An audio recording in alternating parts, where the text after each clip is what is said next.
Hello, my name is James Grenfell. I'm the chaplain at Whipps Cross Hospital and the deputy head of chaplaincy for the Trust.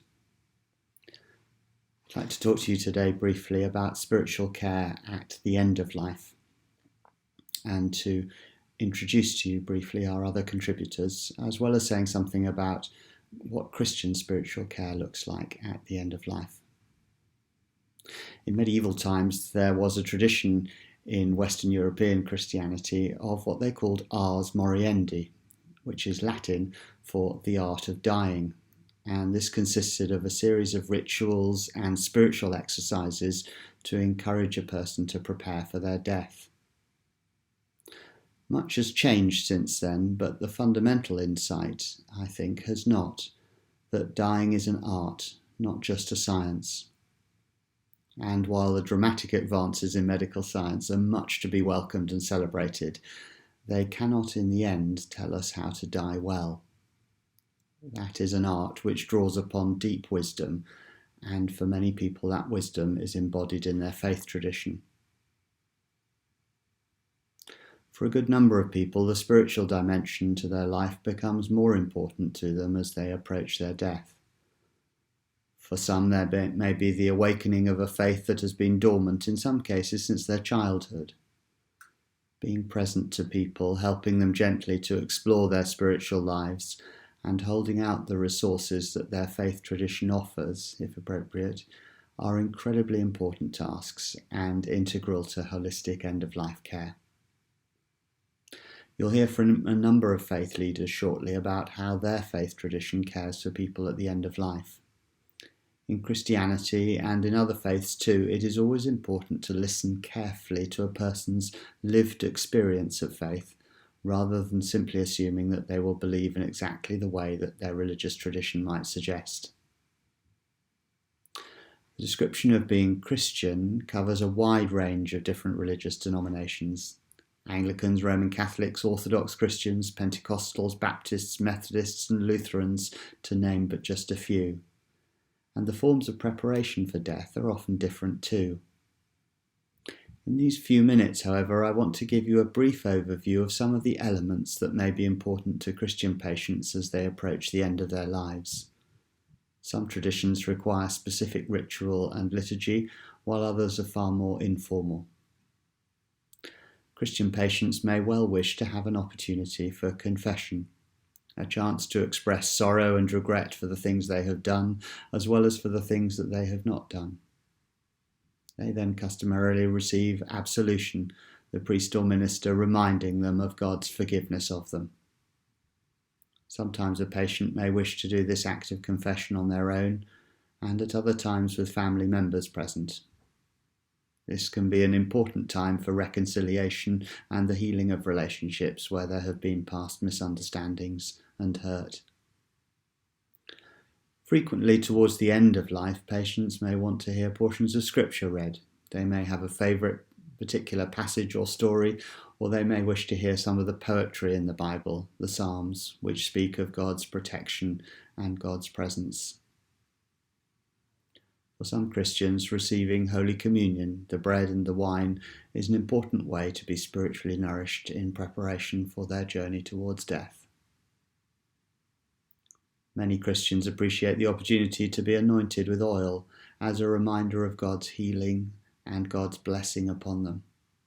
The sign of the cross with the oil is made on their forehead and palms, and it is oil that has been set aside and blessed for this purpose. Almost all Christians will want prayer. Prayers might include requests for the assurance of God's presence with them, for relief from suffering and distress, and a request for gifts of strength, hope and peace. They may wish to use very well-known prayers such as the Lord's Prayer, and prayers will almost certainly include them being commended into God's care. Finally, there is often a prayer of blessing which will be used as we finally commend them into God's care and ask for God's special protection and blessing upon them and strength to face all that lies ahead. The ways of helping a Christian prepare for the end of their life are many and varied, and the form that they take can be very different. But I hope today I've been able to give you just an idea of some of the different elements that will often be included. Thank you. My name is Rabbi Sidney Sinitsky. I've asked to say a few words about the protocol of a Jewish death in a hospital setting. When the hospital staff, the nurses and the doctors realize that the person is towards the end of his or her life, the family should be notified and should be asked to come to the hospital to be with their loved ones for the final stages of the person's life. It is also advisable that the family member calls their rabbi so that the rabbi can come along and also say prayers with the patient.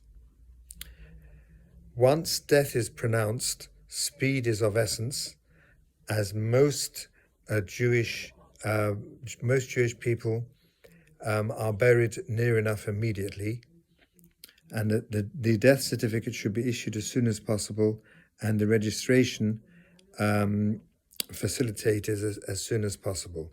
There are facilities for registering a death out of hours in near enough all settings in London. Should there be a necessity for the deceased's death to be reported to the coroner, some coroner's jurisdictions are available out of hours, and some at the present time are not. After death, the patient should be wrapped up in a sheet, the arms down by the side, and then taken down to the mortuary, awaiting collection by the relevant burial society. Thank you. Vaheguru Ji Ka Khalsa, Vaheguru Ji Ki Fateh. So this is a Sikh greeting. So everybody who's initiated Sikh gives this greeting when they meet, and I greet you all as well. And my name is Dr. Jasvir Singh Grewal. I'm a voluntary Sikh chaplain at the Barts Healthcare NHS Trust in London. And my role in this video has been really a short 5-minute glimpse or so of the important aspects of care, for in particular end-of-life care for Sikh patients, and to maybe highlight a few points to our NHS staff as well as other patients or anybody watching the video of what is important for Sikhs, and you know, so I'll begin with the fact that the Sikh Dharam means a way of life. So we don't classify ourselves as such as a religion, it's a way of life. And we follow the perspectives and the teachings of Guru Nanak Dev Ji, the first Sikh Guru, born in 1469.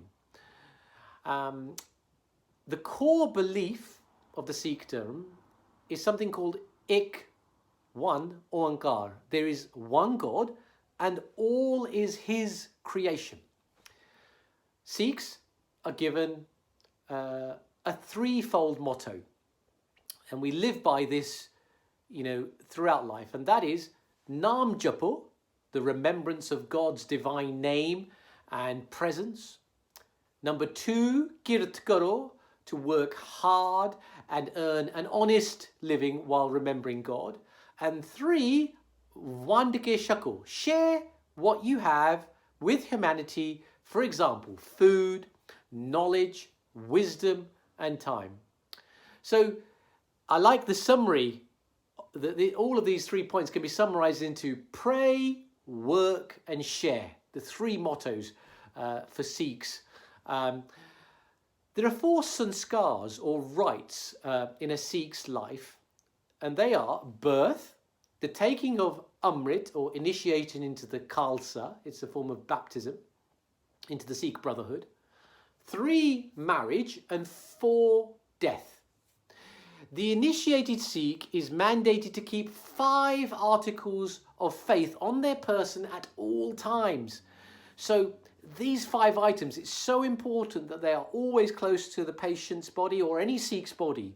So if healthcare staff, carers, nurses, doctors can be knowledgeable of this, it would be a huge gift because you know, we really are you know, to protect these rights you know, would really make a patient's journey that much more humane and holistic within the hospital structure. And so the 5 Ks are kesh, which is unshorn hair. So my hair that sits underneath the turban is quite long. It's never been cut since 2006, my initiation. And that's the one thing, is unshorn hair. We don't cut any hairs of our body. It's kind of submitting to the will of God. Number 2, second K, is Ganga, which is a little brown comb that sits within the turban, and that's what we use to brush our hair, to cleanse, and a Sikh carries that normally within their turban. The third is kirpan. So kirpan we always wear on our body, and it's a small, you know, usually curved sword, but can also be worn as a pendant in the shape of a sword. And the kirpan means to bestow grace upon. An initiated Sikh carries this with unflinching responsibility and is expected to always keep it on his person. The 4th K is the kara. So this kara is normally worn, it's a steel bracelet normally worn in the dominant hand, and you know, it could also be specified as never-ending faith. And 5th is kesh, something called our kashera. Kashera are long shorts that every Sikh man and female that are baptized wear, and it's again for modesty and for practicality. So these are the 5 Ks, and I would say that if a patient could be helped to respectively keep those items of faith close to them at all times, that would be of a great help for that person's spiritual journey. The overarching you know, emphasis for this video is really to show that Sikhs have our own way of life. We are a separate, if you like, faith group to Muslims, Christians, the Jewish faith, the Hindu faith,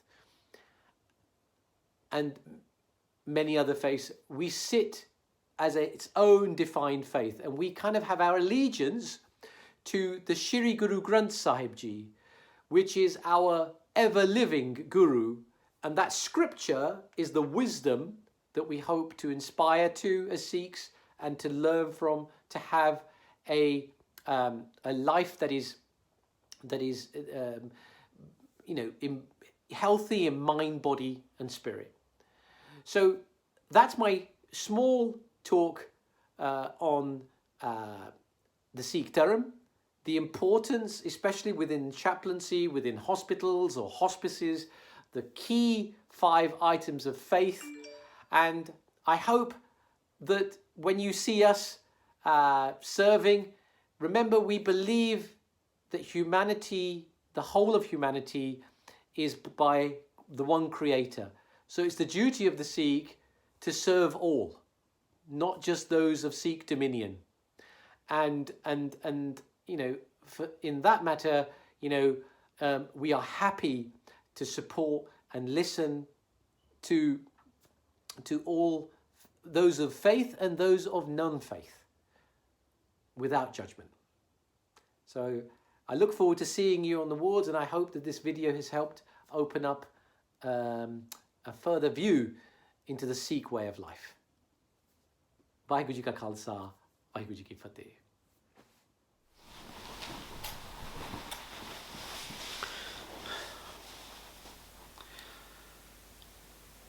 Hi, my name is Yunus Dudwala and I'm the head of chaplaincy at Barts Health NHS Trust. And I'm going to talk to you about end-of-life care within the Muslim community or for Muslim patients. What is important? How do we deliver the best end-of-life care? What are the things that we might need to think about? In terms of the Muslim community, whenever I say the Muslim community, we are aware that the Muslim community, just like any other community, is diverse. So whatever I say might be relevant for most of the Muslim community, but it's not necessary that it will relate to every single person from the Muslim community.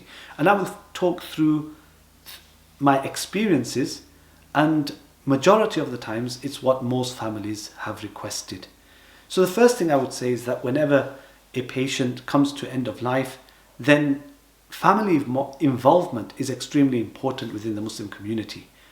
Families are usually involved in all decision making, and sometimes you get large families within the Muslim community which are sometimes difficult to liaise with because you don't know who to speak to.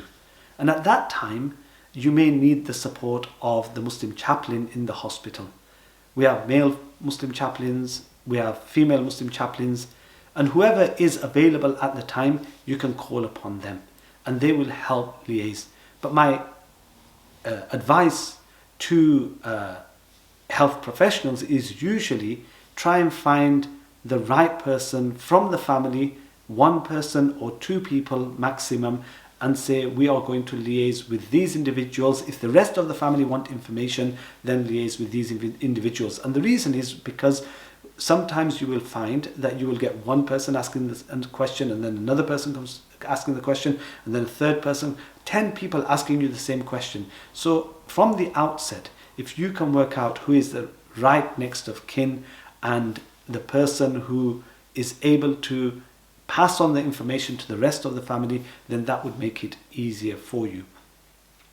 The next request that we normally find is at the end of life, people ask for prayers. Now, prayers are very important within the Islamic tradition, and prayers can be said by the family, and some families might choose to do their own prayers. But usually we will get a request for a Muslim chaplain, and the Muslim chaplain will come and do some prayers with the family.